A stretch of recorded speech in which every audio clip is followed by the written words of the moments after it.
Welcome back, everybody. This is Steve, and today we're going to play around with Norton Utilities. I had my first IBM PC XT compatible DOS machine in the late 80s, early 90s. It was a 10 megahertz XT, and it already came with Norton Utilities on it because we bought it from a neighbor of ours and then got to play with it.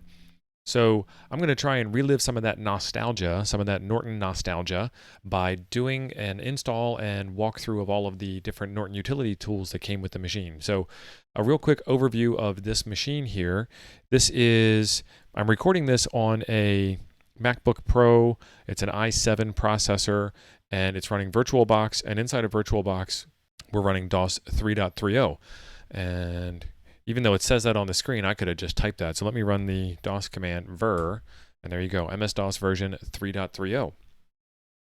So in order to install software, you had to use floppy disks. And let me stick the first disk in the floppy drive, and we'll take a look at that. Disk1.img is loaded, A drive, dir, and we've got a README file and a bunch of other files. Let's take a look at that README file. So these are late additions to the manual, some batch enhancer updates, some speed disk notes, Norton Disk Doctor notes. All right.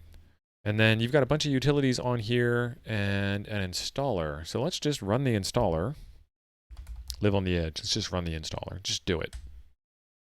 Oh, big warning. All right. So what this warning says is if you try to write files to your disk and you're trying to use these utilities to recover files that may be damaged, you might write over the space where those files are and therefore not be able to recover them. But we're living on the edge. Let's just do the install. And this program, because of how advanced in nature it was, it tried to tell the user all the extra stuff. And the whole Norton Utility Suite in the first place was very much on like education and giving you information and helping you out and very well polished type stuff. So this runs through the entire bit of what this installer is going to do. Let's go ahead and continue. We're going to put these in the c:/Norton folder, and it wants the disk 1 in the A drive, which it already is. All right, and then it wants disk 2. Let's switch out to disk 2. And then it's going to rename format to XX format, and it's going to copy SF to format.exe. So SF is Norton's safe format program, which would write the unformat recovery information to the drive and then do the format. So you might be able to recover some files if you accidentally format a drive. We'll go ahead and do that. Then it's going to put Norton in the path and fr/save. fr/save is that format recovery data that we just talked about. So it'll rewrite that every time you reboot your machine. And they've been installed, and then type ni at the DOS prompt. So we're in the Norton folder. Let's see about the path. Oh, it was not able to update the path properly. Shame, shame, problem number 1. All right, so let's change the path to c:/Norton. Let's get rid of this stuff at the end of the line here. And there's no end key on my MacBook.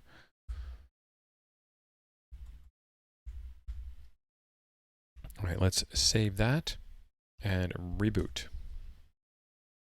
And I didn't remove the floppy disk from the drive, so it's going to complain about that.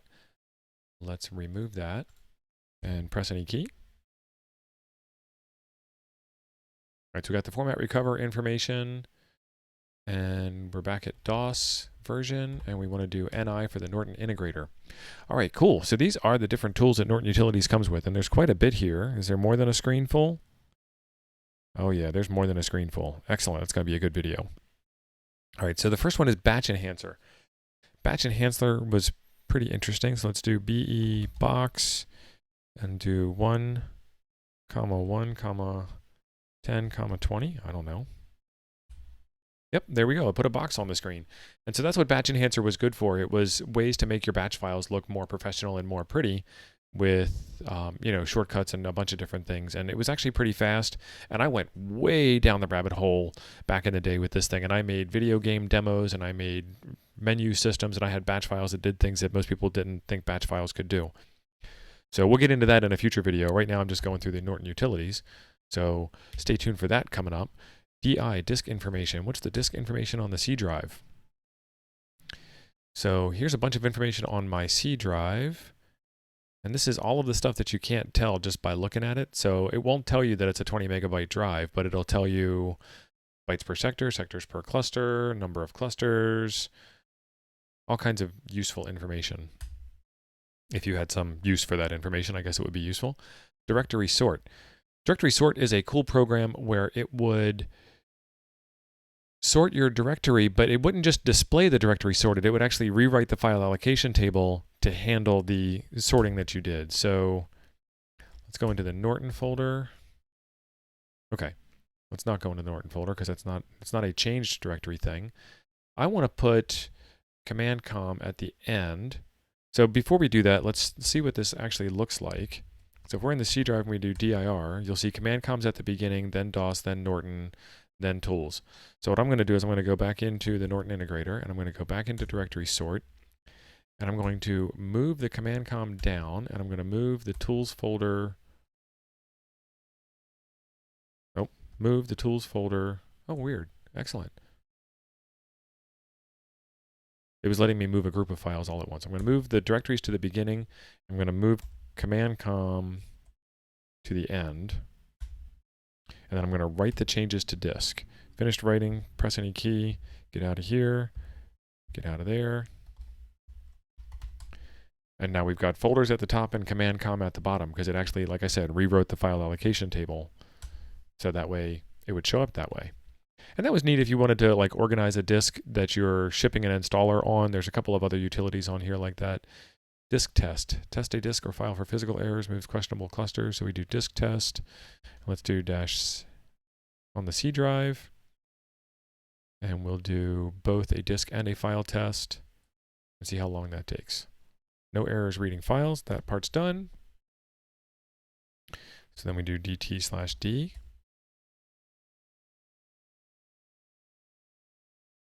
Oh, it's just that fast. I thought it didn't do it. It's just that fast. And the reason why it's fast is because this is a modern machine, not because the software is all that fast. I mean, the software is fast, but the machine is like stupid fast compared to what a 20 megabyte MFM drive would have done. Let's see, file attributes. You can change the file attributes. Files had a couple of different attributes. Read-only means you can't write to them. That's why it's read-only. Archive means they have been written to since the last time you ran a backup. The last time you changed the archive flag to be off. The very next time you write to the file, DOS will automatically turn the archive file back on. So this was good for like backup and restore programs to like copy your data off and keep it safe. Hidden means you can't see it in a directory listing, and system is like a special privilege that typically just means that it's a bootable operating system file. Usually there's only 1 or 2 files on your machine that have that, unless you're crazy like me and started making system files because you thought you were cool. And then you can change that. So we'll do fa:/config.sys, and it's an archive file. So we'll do c:/config.sys, and we will remove archive, and we will add read-only. And now it is a read-only file. c:/config.sys r-, and now it is no longer a read-only file.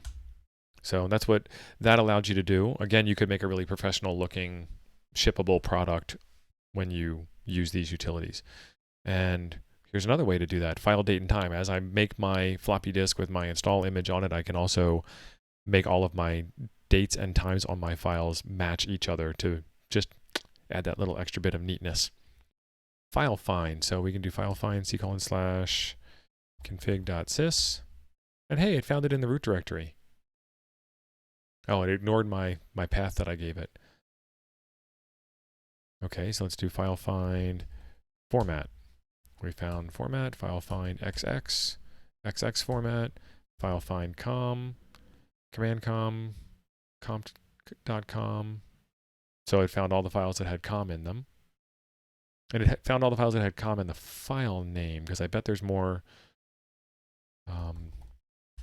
Yep, there's more .com files. So it's only looking at the beginning of the file name, not the file extension. All right, file info. Okay, so file info is pretty neat. If I go out to the DOS prompt and I do dir, you see how there's all this space over on the other side. Where's my mouse pointer? All right, there it is. There's all this space over here on this side where there's nothing listed. So let's go back into file info. We want to do file info c:/config.sys.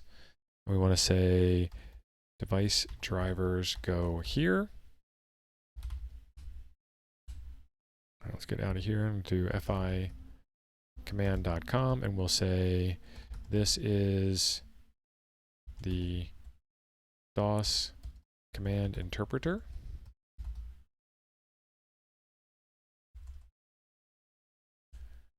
And then if I do fi, if I do dir, it won't show up. But if I do fi, now it will show up. And so the other thing that I could do is find some way to alias that out so that you would see that all the time. But now I've got some notes on what these files are. And you can see that there's also this new file called fileinfo.fi. And if I look in there, it's got my config.sys listing and it's got my command.com listing. So that's the file info tool. Format recover would recover from an accidental format. We will test that at the end in case something goes wrong. File size, display the file sizes, file size c:/. We'll tell you all of the file sizes.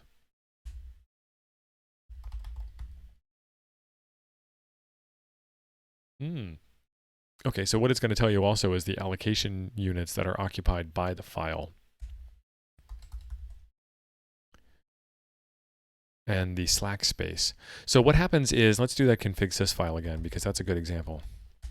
What happens is your disk is made up of allocation units. The allocation unit is the minimum size that you can store a file in on disk. So the config.sys file is 27 bytes. The allocation unit is 2048 bytes, so 2K. No matter how small the config.sys file is, it will always take up 2K on disk. If it was 2049 bytes, it would take up 2 allocation units, and it would be 4096 bytes on disk. So that's what they called slack space. This file has 98% slack space in that allocation unit. So it's a wasteful file system, but compromises have to be made, and things get better as time goes on, and this isn't as much of a problem anymore. Also, files have gotten a lot bigger since back then. All right, list directories. So we'll list directories on the C drive. And you'll notice that they're just one line per folder, and it's a complete path on each line. If we do ld/g for graphical, now it's got this sort of tree hierarchy where you can see what folders are underneath and how that looks. These aren't graphics, these are just line drawing characters. They're part of the standard ASCII character set that comes with every IBM PC. But it still looks prettier than it did otherwise.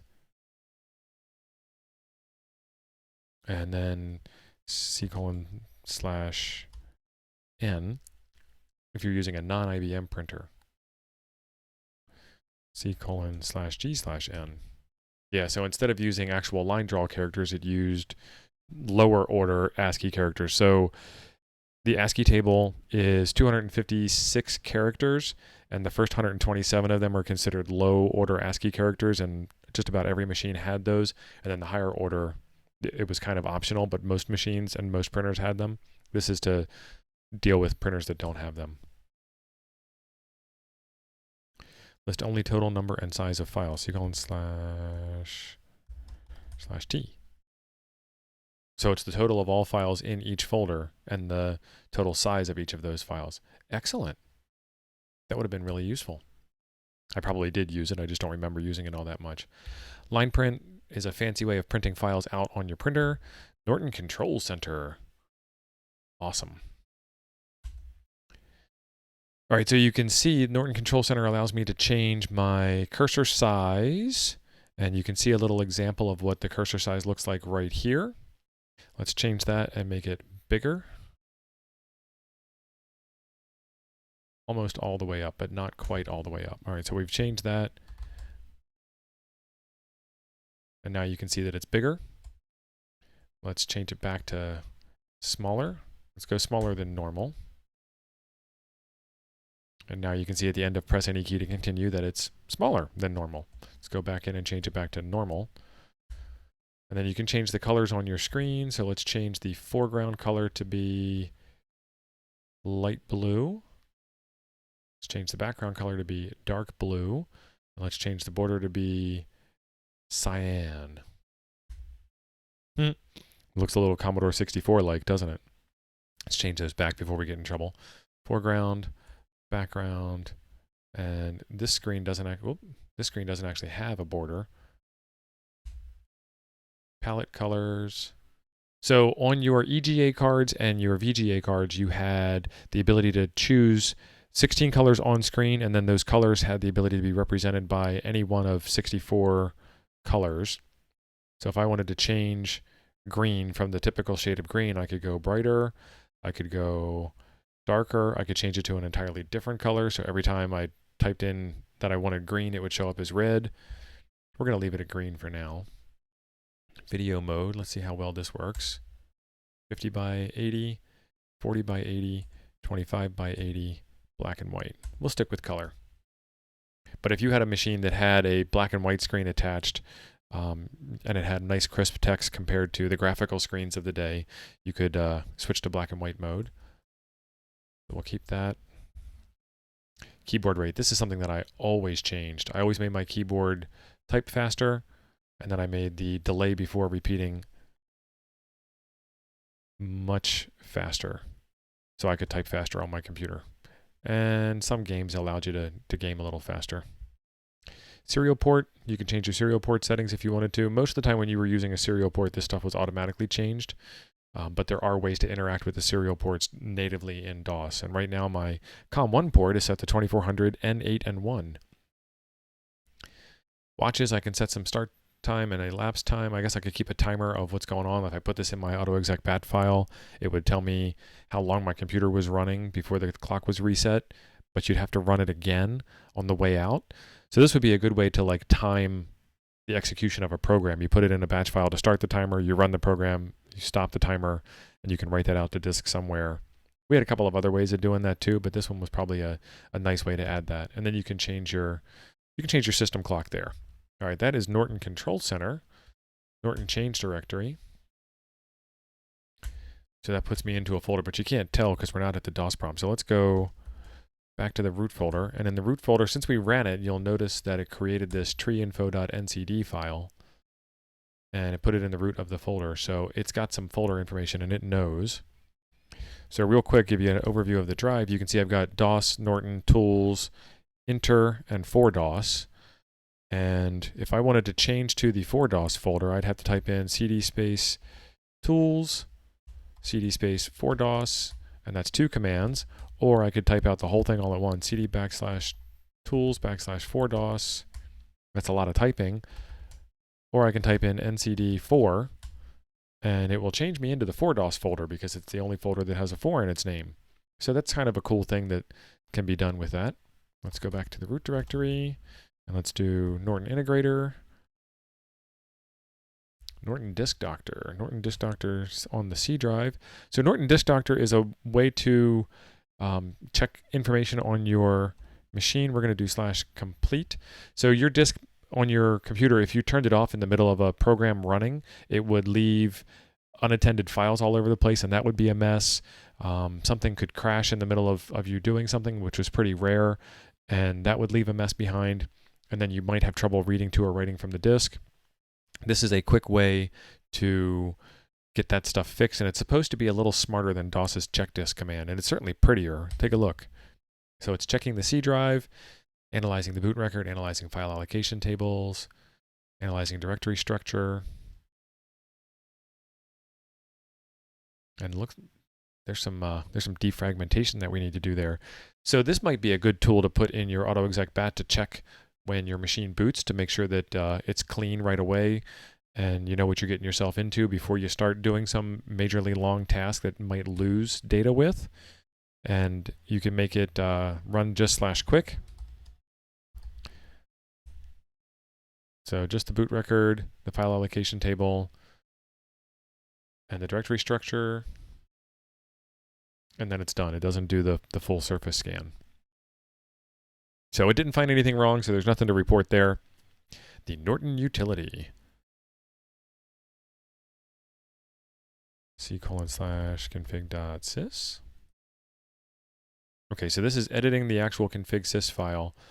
And inside of my config sys file, there's only this device equals c:/dos/ansi.sys.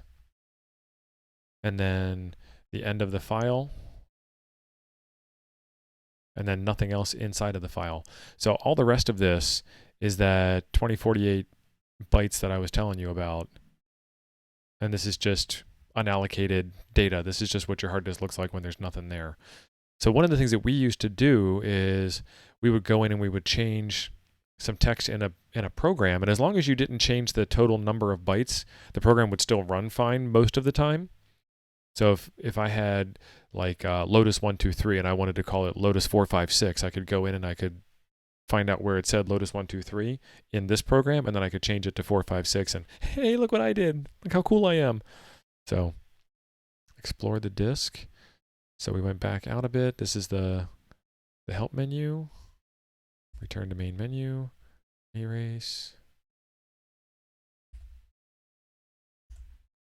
Nice. So that shows that we still need to defrag the disk. There's some technical information from the disk info tool. Go back.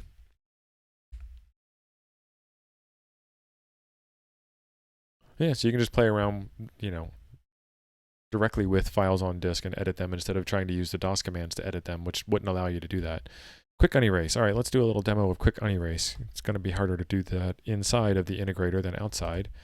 All right, so in the root directory, I'm going to create, what is this IR file? Norton Control Center. Excellent. I'm going to type a file out. Let's use the autoexec.bat file, the autoexec.back file. So there's the back file. You can see it doesn't have the Norton in the path like the new one does. So let's delete autoexec.back.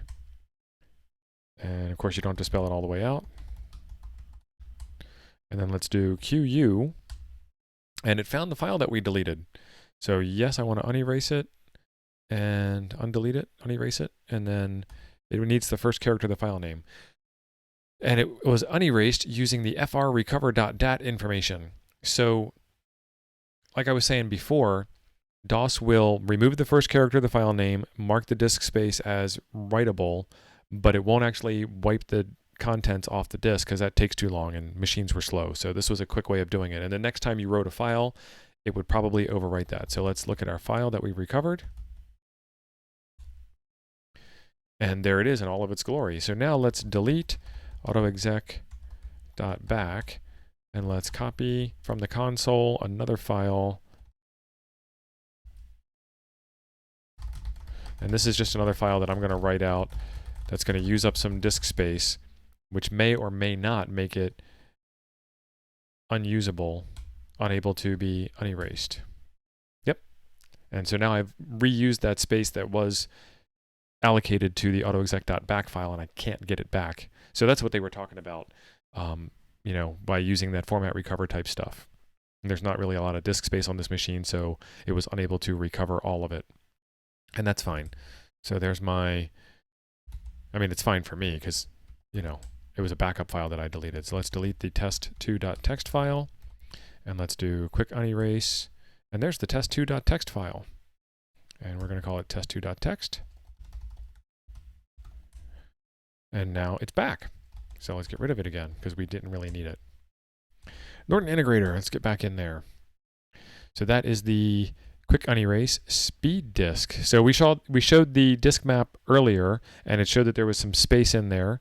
And we're going to do speed disk /C, and this should be fairly quickly. I didn't type a drive letter. This should move fairly quick because the drive itself is a very fast drive, being all virtual and modern and whatnot. Set options, optimization method, complete optimization. Directory order. Yep, directory order is fine. I don't care. Files to put first. Oh, so it was thought that the disks were faster on the inside than they were on the outside due to centrifugal force and all kinds of other wonderful properties of physics that we're not going to get into here. But this gave you the option to move your executable files up to the front. Unmovable files, files that I don't want to move, I don't care right now. Show static files. Special system files. And the io.sys and ms-dos.sys are your bootable files. Verify is off. We can turn that back on. Let's get out of there. Disk statistics. 20 meg disk, 56% used, 97% unfragmented. Okay. And let's go ahead and do it. Let's do this. If you're using a RAM disk and there is information you wish to save, please exit at this time. Nope, not using any RAM disk. Oh, that's fast. Nice. And let's reboot.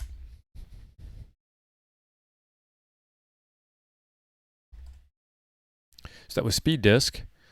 Safe format. We'll get into safe format again at the end. That was safe format. And the other one that we needed to test was format recover. System information. DOS 3.3. Built-in BIOS date is 1999.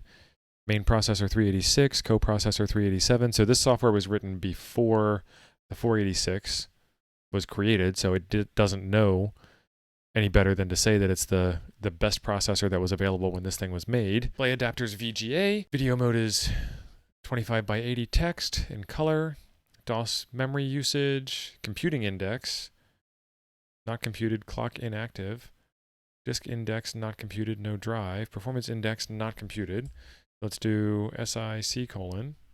Oh, the menu went a little crazy. So the disk index is 221.7. So it's 221.7 times faster than an IBM XT. Probably faster than that, too. And the NI tool is messed up. Let's go out and back in. Oh, look at that. It's all fixed now. Time mark. Record and report elapsed time using 4 independent stopwatches. Do TM start. 2:59 p.m. Thursday, November 3rd. Let's do TM stop. 5 seconds. Took 5 seconds to do that test. All right, text search. Text search Norton. Got to do it twice. So we found it in the README. We're finding it multiple times in the README file. All right, we found it in the ds.exe. DTFF. Yep. So it's just searching every file on the disk and looking for its contents. That's nice. Unremove a directory. Recover a directory that has been removed and the catalog of erased files it contained. Huh. Let's try that out. We've got some files. They've got 3 bytes in them. They've got 3 different file names. So I don't know that this is going to do what I want it to do, but we'll find out. So I'm going to delete that file. Delete, delete. Go back up, quit. And this blue program here is Vernon Berg's list program, which gives you that ability to play with files directly. There are better programs out there, but this one is just so handy that it levels itself up above. So let's do rd test ud. Okay, so I can unremove the test directory. Yes, and it's called test.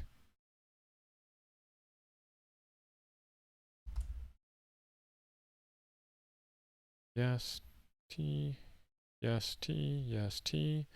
So I was able to get all those test files back, but I thought it was going to do it all at once. Let's do that again. Norton integrator, go down to UD and see what the command switches are. Ah, okay. So you have to do exactly what I did. You have to unremove the directory, and then you have to unerase the files that were in the directory. So it doesn't do the whole process all by itself. You have to do it yourself. Got it. VLC : shows me the volume label is AR, MS, DOS. Press any key to continue. MS DOS, excellent.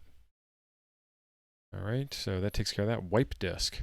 Protects confidential data by wiping clear an entire disk or the erased files of an entire disk. Okay, we don't need to do that. So let's do the wipe file, and we can play with that a little bit. All right, so let's wipe this file out. Do you wish to wipe this file? Yes. All right, it's wiped, clear, and deleted. So it is gone. Let's recover it. And it can't find it. Okay, so that worked. fr/save. Good. Let's do fr. Restore, unformat, save, exit. All right, let's do format. Select a drive to format. C drive. Here we go, folks. Begin format, format mode. Safe format, quick format, DOS format. Let's do safe format. System type, system files. We've got drive C. It's a hard disk. We want system files copied. We want the volume label to be sucker. We want the format mode to be safe. So let's begin the format and let's see what happens. Fingers crossed. Drive C is a hard disk. Previous hard disk contents will be lost. Are you sure you want to format it? Yes, I'm sure I want to format it. The things I do for you people. Cancel format anytime by pressing escape. Are you absolutely sure? Yes, I'm absolutely sure. Format complete. All right. Hey, it's formatted. There's nothing there. And so all the Norton tools are gone. Okay, so now we need to put the disk back in the disk drive. Device, floppy disks, disk 1. What do we got? FR. Unformat the disk. Use restore disk information option first before using this option. So no, I don't. We need to restore first. This option is previously by FR or SD to recover. Always try this option first. Okay. C drive. Files will be lost due to restoring. Are you sure? Yes, I'm sure. Most recent time the disk information was saved. So that was the file that was at the end of the disk. Where am I? There we go. So this little spot right here is the unformatted information. I don't know if you can see the mouse cursor, but at the end of the big disk map, there's a yellow dot. That's the unformatted information that was saved there. So it knew where to look. It saved it at the end of the disk. When you told it to go look for it, it looked at the end of the disk and it found something. All right, select the version you wish to restore. I want to restore the most recent version. Restoring the disk information to drive C will remove the current disk information. Yes, I am sure. Drive C was restored. Run ndd/quick. Any errors reported by NDD will reflect work done after running format recover with the save option. You may need to reboot to properly initialize. Okay, save. Yep. Exit. Hey, all my files are back. Nice. And then it wants to reset. Well, let's do NDD. Nope, let's reset first.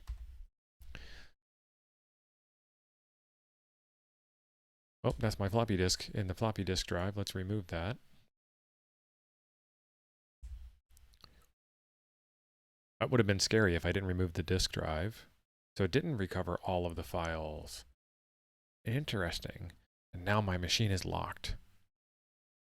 All right, so the way that we would fix this is by putting a DOS disk in the disk drive. Let me get a DOS disk handy and I'll be right back. There's some extra stuff in here for batch enhancer that I wanted to show you guys. So let's do BE demo, which will run the BE demo. See how that just popped up on the screen and looks all pretty? And that would be really hard to do with a plain old DOS batch file. So let's look at more batch enhancer functions. And this stuff was like super exciting. You have just seen a regular DOS batch file enhanced by the powerful features found in Norton Utilities Batch Enhancer program. Hit any key to return to the menu.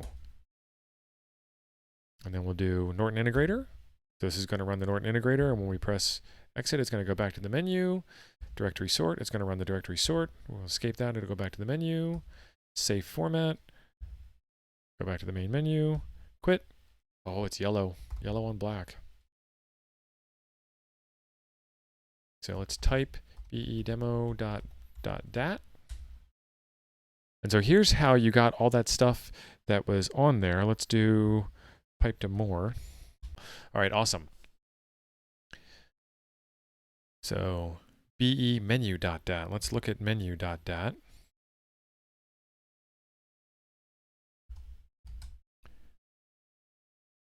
All right, so there we go. be window, and we'll do the smaller one. 4, 11, 20, 68. So that's XY coordinates of the upper left and the lower right of the window that it's making. And then it says bright yellow on green, explode with a shadow. Look at that. It did exactly what I told it to do. Bright yellow on green, explode. And there's a shadow, but you can't tell there's a shadow because there's nothing to have shadowed it with. There we go. Now there's a shadow. And it does that fancy shadow thing I was talking about before, where it doesn't just put black there. It actually grays out the thing that's underneath of it for that extra little professional touch. That's pretty cool. So be window question mark. So I can turn the explode off. So we do be window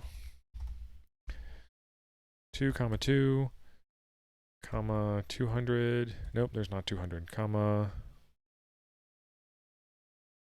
No, 20, 20. I'm trying to think of whether it's rows first or columns first. Anyway, we got it. We're good. Let's do bright cyan on blue with a shadow. No explode. And it just shows up on the screen. And then we can do be window 4, 4, 10, 10, bright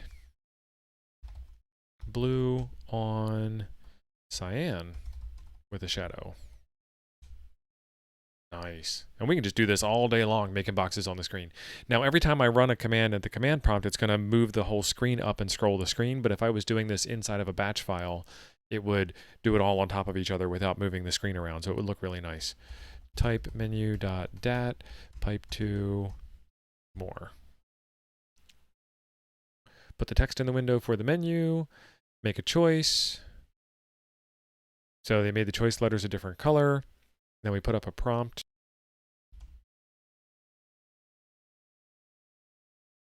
There we go. Be menu.dat was where we left off. So then it's going to do ask. And it's just going to leave you a space to ask because this is where it said, press your menu item. And the choices were Q, S, D, N, B. And the default is Q, which is going to be quit. And then remember, choices are listed in the reverse order. And this is how I learned how to program DOS batch files. I was looking at this stuff. I mean, Norton was my hero back in the day. This again invokes BE with another file of commands. So be demo.dat. So what to do? So it would go to BE and then it would go back to the beginning. And then if you chose NI, it would clear the screen. It would run NI. It would go back to the beginning. If you did DS, it would clear the screen. I don't know why you'd want to do BE CLS instead of CLS. Because it would keep your colors. It doesn't tell you any reason why you would do that. BE box. How is box different than window? Oh, okay. It just makes the box. Error opening too. Oh, because I forgot to type the word box. Okay, yep. It makes a box and it doesn't give you any color or anything. I guess let's do a color. Yep, it just makes a box outline on the screen instead of doing the window, which would make a filled box. Row call BESA. What is BESA?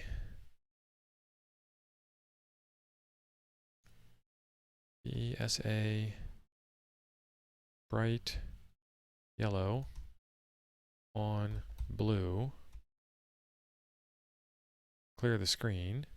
So it'll do the whole thing all at once. There we go.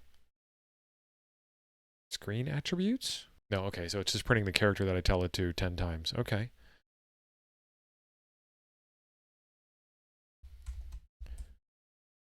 All right, there's a pause of 10 seconds. Excellent. Well, 10 count. I don't know what the units are. BE delay question mark.